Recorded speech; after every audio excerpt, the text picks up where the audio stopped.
Twongeye kubasuhuza kandi tunabashimira abakunzi b'ikiganiro amateka y'u Rwanda yazimiye. Mwari muri aho. Turabakunda kandi tunabifuriza ibyiza. Bityo rero namwe mujye mutwifuriza ibyiza kuko nibyo twahawe.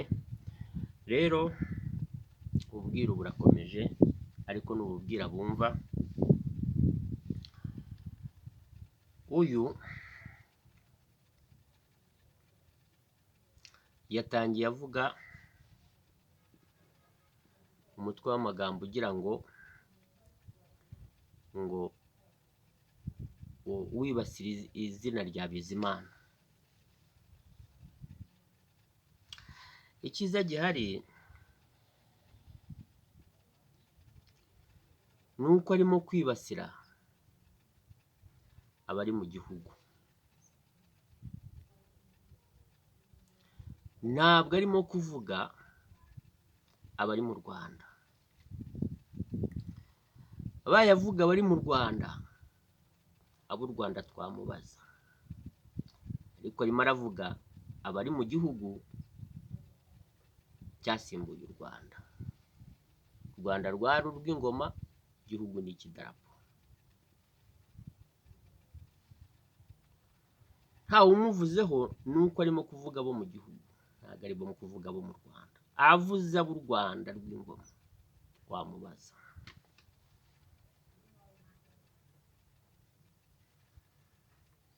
Dukomeze twumve.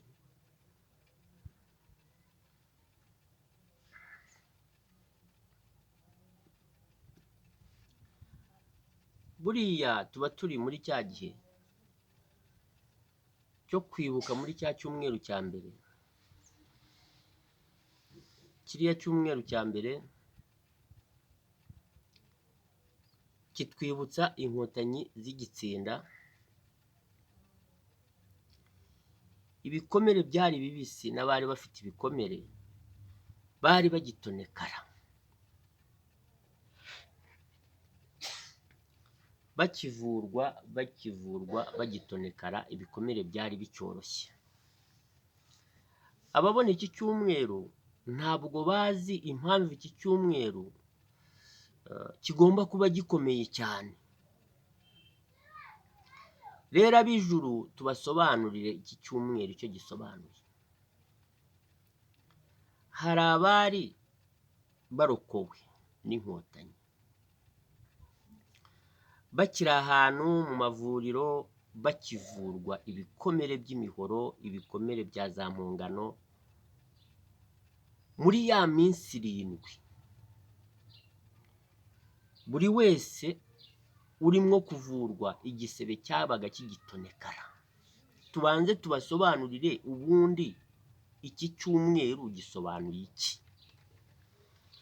Noneho nuba urimo kurindagira ngo urimo uravugira Imana utazi, yari utazi n'ikisobanura, twebwe ab'ijuru tugusobanurire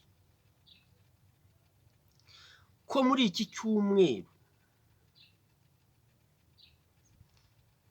twebwe abaje imbere y'ingabo z'inkotanyi mu buryo bw'umwuka, abanyabigabiro, tugusobanurire wowe urindagira utazi ibyo uvuga, kandi tunakebure n'abafite ububasha mu nshingano niba bubaha ijuru koko.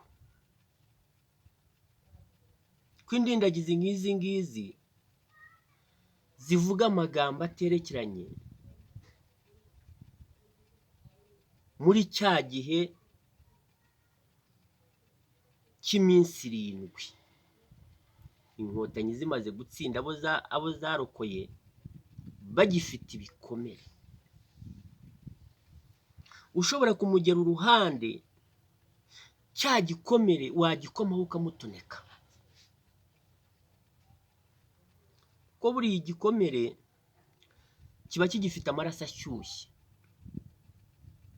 ariko iyo bwakeye mu minsi nk'ibiri cyangwa se 3 cyangwa se 4 kugera ku minsi 7, kiba kibabara ku rwego ruri hejuru. Uwakomeretse warabizi, ubukomere buraye mu gitondo ubyuka umerewe nabi cyane. Rero icyo cyumweru twebwe ab'ijuru abanyabigabiro twaje imbere y'ingabo z'inkotanyi tugatsinda, wowe urindagira utazi ngo watsinze ngo ni Imana ngo ni iki. Abo nabo bishwaga iyo Mana barayisengaga, banaguye no muri biriya bizu byayo, uko wikoreye igitabo cyayo cy'ibituro. Rero ni ukuvuga ngo iki cyumweru ni icyo kwitonda. Turimo turakebura abafite inshingano mu nshingano zabo, bumva icyo cyumweru banamenye n'ubwo ijuru ryababwiye icyo cyumweru ko bagomba kugera, ariko banamenye icyo cyumweru ubundi gisobanura iki. Iki cyumweru wari umaze kurokorwa icyo gihe yari arimo kuvurwa, igisebe cy'igitonekara. Rero iyo turi muri iki cyumweru abarokotse bya bindi barokotse birongera bikagaruka, n'ubundi akongera akaba yakomereka muri cya cyumweru. Rero aba barindagira baba batazi ibyo ari byo, ubwo barimwo baratoneka cya gikomere muri ya minsi 7 u Rwanda rumaze kubohorwa. Icyo cyumweru rero ugomba kucyubaha. Noneho mu bindi byumweru bikurikira abarimo kuvurwa babohowe cyangwa se barokotse ya ntambara cyangwa bwa bwicanyi bw'aba bagome ba jenoside, ubwo kiba gitangiye guhunga. Rero muri ya minsi 90 twibuka cyangwa se ya minsi 100 twibuka, biba bimaze kuba inkovu. Rero iyo nkovu wirinda ko nabwo wayikomeretsa. Ubwo ni ukuvuga ngo hahandi muri cya cyumweru barimwo baravura cya gikomere, noneho ariko na ya nkovu ubwira cyavura. Muri ya minsi 100 rero baba barimo kugerageza ngo na ya nkovu nayo ishobore kuvaho.